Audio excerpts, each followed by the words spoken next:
G'day, Mark Holloway, markhollowaytv.com.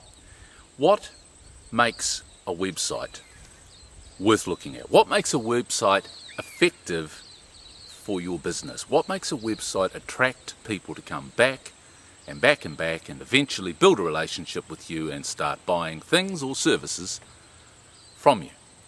Well, look, if you've seen other emails that I've sent or you're familiar with these videos that I do, this will come as no surprise to you, but pay attention because this will help you.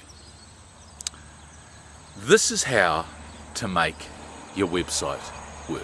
It's information. Now look, I'm sorry if you're a website designer and you've got a bit of a bent for what the website looks like, you know, the graphics and the aesthetics. Making your website look nice is nice. And it's nice to be on the site for people that are there because they like nice things and your site looks nice.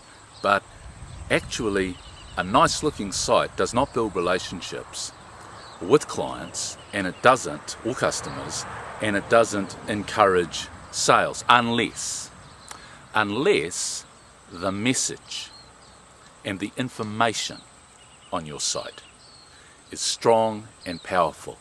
And the thing is that if you have to choose between what it looks like and what it says, you've got to choose for what it says. Having both is good, but if you can't afford to have a great graphic designer, then what you need to do is focus and concentrate on the information, because that is what is going to build your relationship with your customers. Having the right logos in the right places and the right company or corporate or supplier colours might make you or them feel good, but I can tell you right now, hand on my heart, I had to figure out which side it was there for a minute, hand on my heart, what the site looks like is going to have nothing or very little to do with the results or the sales or the relationships you get from it.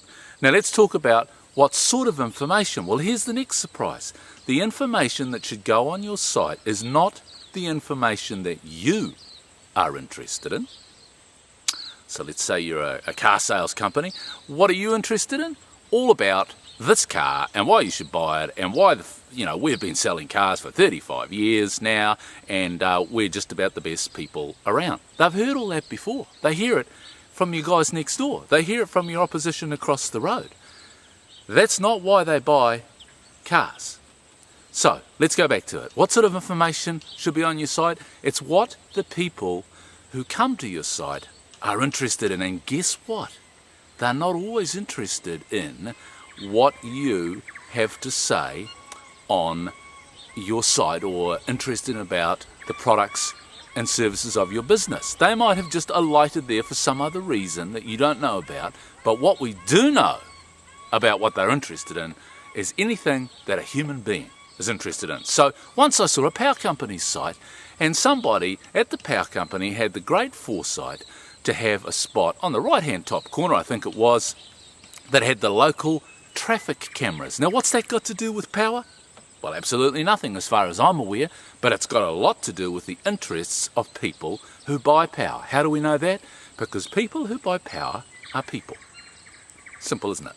And people we know who drive places or get driven places, which is just about all of us, like to be there on time and not get caught in the traffic, so traffic cams are important to them.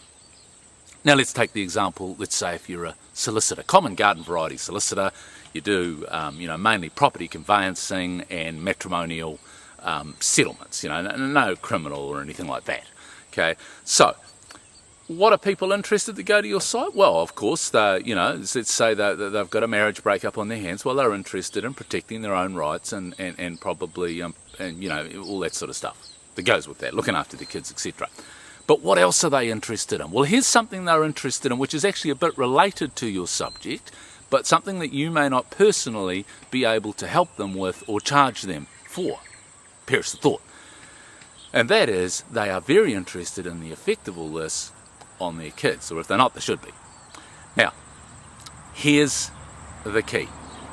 What say, on your site, you had a little section up there, maybe top right or bottom left, just somewhere with a trajectory where people go on a site, Okay, and we can talk about that in another email and video, because there's some very clear research showing where people go on that homepage. But what's say on that homepage, up top right or bottom left, you had some very important or interesting information about how to bring up your kids. Nothing to do even with how to bring up your kids within a divorce, just how to bring up your kids. Now, there are some incredibly good sites and magazines and seminars and information in New Zealand, positive parenting, all that kind of thing. You know, is it Ian Smith? Anyway, whoever it is, those guys are very good. And if you do a Google search, you'll find out who they are. And you can go to them and get links to their sites, information from them, and post it on your site. Now, let's say you're not a solicitor and you're watching this video. Are you going to find it intriguing if you go to your solicitor's website to find out their phone number or what the name of that jolly solicitor was that you talked to last time? You can't remember it now because they're a bit of a stuffed shirt. And up there on the site, there's some stuff about positive parenting. You're going to find that intriguing? Yes, you are. I'll tell you why. Well, you know you are. I'm telling the solicitor, really. Mr. Solicitor, they're going to find it intriguing because more interested are they in their kids and how to bring them up than what your name is. And if they're not, they should be. So that's Mark Holloway signing out.